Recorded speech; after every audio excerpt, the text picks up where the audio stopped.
आदम अलैहिस्सलाम की रूह उनके जिस्म मुबारक में दाखिल कर दी गई। जैसे ही रूह ने जिस्म को छुआ, उनके अंग अंग में जान दौड़ गई। उनकी आंखें खुली, हाथ पांव हिले और जिस्म जिंदा हो गया। धीरे धीरे वो उठकर बैठ गए और उनकी जबान से पहली सदा निकली, अल्हम्दुलिल्लाह। ये लफ्ज सुनकर अल्लाह रब्बुल आलमीन बहुत खुश हुए। आदम अलैहिस्सलाम ने अपनी पहली नेमत मिलने पर शुक्र अदा करने के लिए 2 रकत नमाज अदा की। जब उनकी नमाज मुकम्मल हुई तो हीरे जवाहर और सोने चांदी से सजा एक खूबसूरत तख्त लाया गया। अल्लाह के हुक्म से हजरत आदम अलैहिस्सलाम उस तख्त पर बैठ गए और फरिश्ते चारों तरफ इज्जत और मोहब्बत से झुके हुए थे। फिर अल्लाह ताला ने फरमाया, ऐ मेरे फरिश्तों, आदम को इज्जत दो और उन्हें सजदा करो। अल्लाह का हुक्म मिलते ही करोड़ों फरिश्ते सजदे में गिर पड़े। हर तरफ नूर का सैलाब फैल गया। जब फरिश्तों ने सजदे से सिर उठाया तो देखा सिर्फ अजाजील खड़ा रह गया।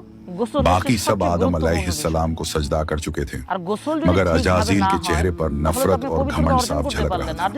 तब अल्लाह ताला ने अजाजील की तरफ रुक करके फरमाया, ऐ अजाजील, तूने मेरा हुक्म क्यों नहीं माना? अजाजील ने घमंड भरे लहजे में कहा, आपने आदम को मिट्टी से पैदा किया और मुझे आग से बनाया।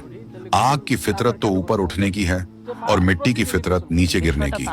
तो अगर किसी को सजदा करना चाहिए तो आदम को मुझे करना चाहिए। अजाजील की ये बात सुनकर अल्लाह रब्बुल आलमीन का गजब भड़क उठा। अल्लाह ने फरमाया, ऐ नाफरमान, तू यहाँ से निकल जा। तूने मेरा हुक्म नहीं माना। आज से तू हमेशा के लिए लानत और सजा का हकदार बन गया। बस उसी वक्त जो कभी फरिश्तों का सरदार था, वो लानत के साथ इब्लीस और शैतान बन गया।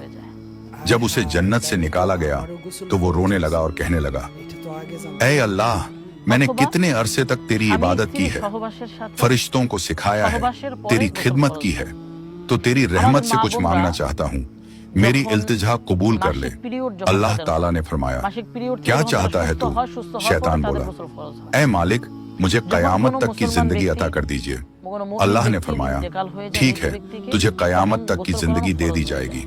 फिर शैतान ने कहा, ऐ मालिक, आज जिस बनी आदम की वजह से मैं जन्नत से निकाला गया, उनके जिस्म, उनकी रगों में मैं दाखिल हो सकूं, ये ताकत मुझे अता कर दीजिए।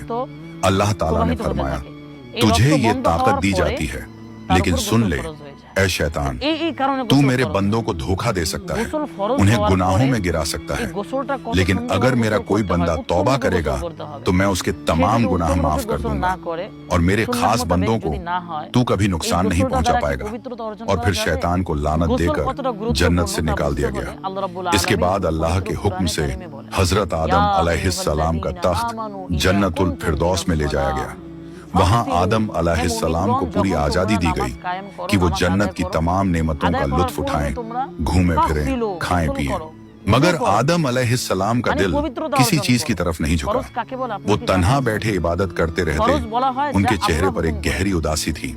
अल्लाह ताला को आदम अलैहिस्सलाम की ये हालत मालूम हुई तो उन्होंने हजरत जिब्राइल अलैहिस्सलाम को आदम अलैहिस्सलाम के पास भेजा।